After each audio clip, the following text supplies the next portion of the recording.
Adofo so me ne wa hia e wa Adom TV me ma kwa aba ho te sen me de nyame asese wo se ho ye onyame nkoso a enhira o no mi akwan hodo ma wa ne gie be wie peyo me a me gina ha edin yam yeso ene ni tekotego na no me no kansem bi a efa ne ma ye yo ho a e ma ye were ho e na me no ka de to so miensa enema bi ho a ye ta yo ana nsembo ha ye ta bobo ho e na me ye di awere ho ne ebre thinking that mistakes and failures are a sign of doom. Simple, when says sifom. Simple, why you be na wadi nkuguo.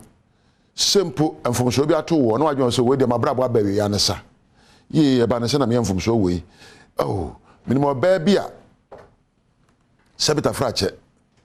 Or Prince of Bema being warano. On the pin you. Nephew, or quite any movie, you know. No one who said, make one, and then I may try. Be me yata, be me no di mani. He said, what for Timopono, Acopeda? I feel about so one, I mean, be me so one artist, Kako, Bahwa, and so say, one no. It is normal for you to make mistakes. Sabe, and nipa, on ye pepe, and from so about the nipa ho. Name mum, o yam from so, and tremu a mobile from so no. So, Pekwan bet my first war. At setting baby I am from so no make I'm work class 2 yeah bibia na teacher na make say no so monko ye correction monko siesie da mo yo ye no nya ko transfer ne bobo ho ne adwene ho ne ye correction no make ye correct. Corrections are normal part of life because we are fallible. Nipa bia ni ho a oye pepepe obi ani wa ne nsa so na twajare na empo etrenye brofre ne apam ahunu obi adwene mu ento na obi bon eboko jota frere say that bia no to bia won sabe si from to bia obayan from so to bia empo bedin kuguo obu a odin kuguo a me de masayi o yi na manye yi o a obi a ye na me de makofa de anye yi obi afa kwampa so na me de na me nam so me brei e na obi a de aye me de na me ntimi nye bibia pepepe sei san sem aka kire ho no e na ma odi awere ho aden no obi a ye na me de menye yi aden no obi afro na wadu esoro na me de me fro na ma wai aden no obi abrabo ekoso na me de enkoso aden na me de bia danfonso na atomie aden na de bia me de me nsa sifom aden na me de me din kuguo na ka wana edin kuguo no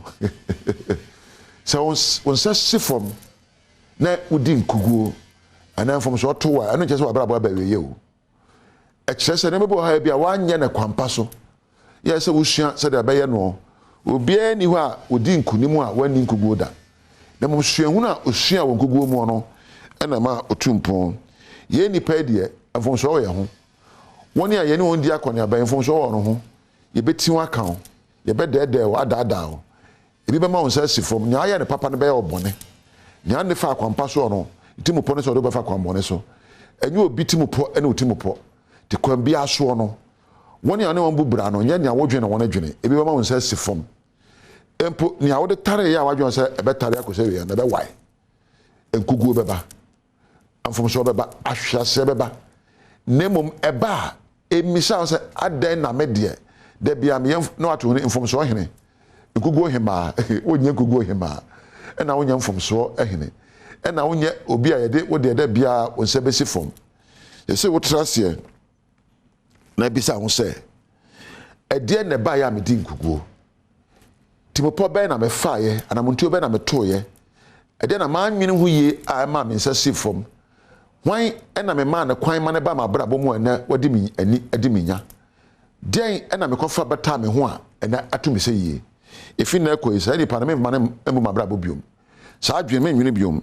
Now I have a new feature and day menya da foforo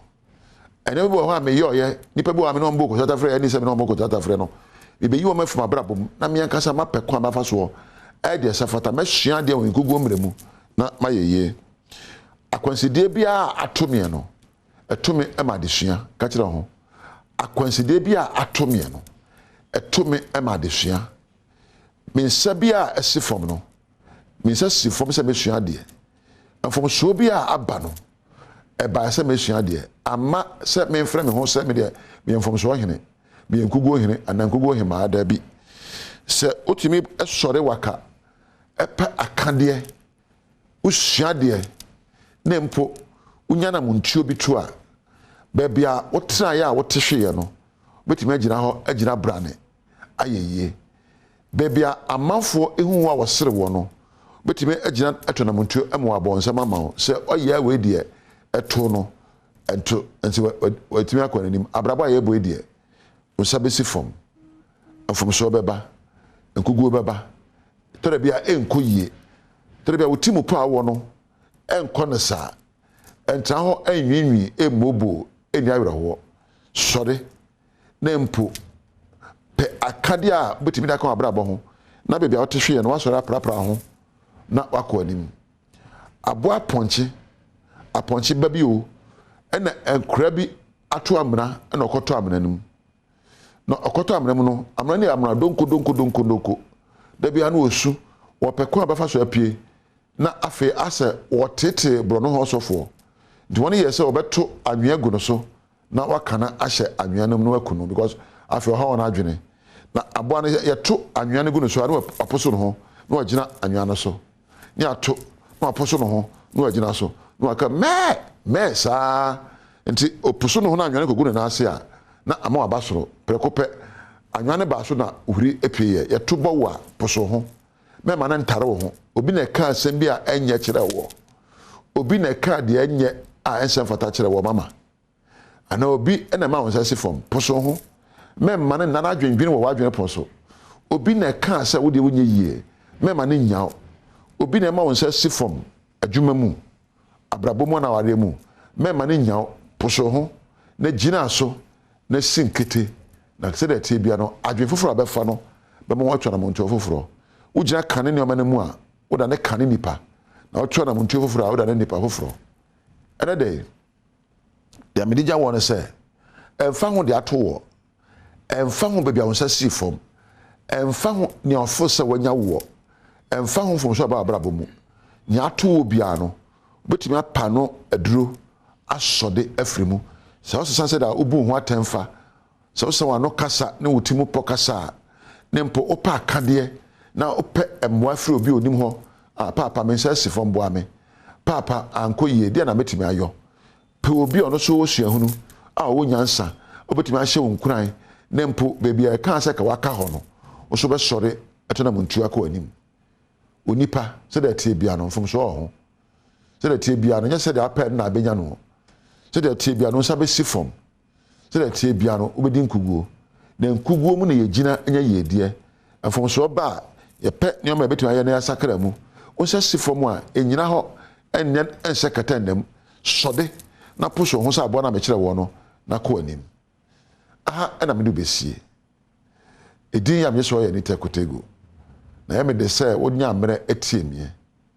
onyame enhyira wo wakina ebehia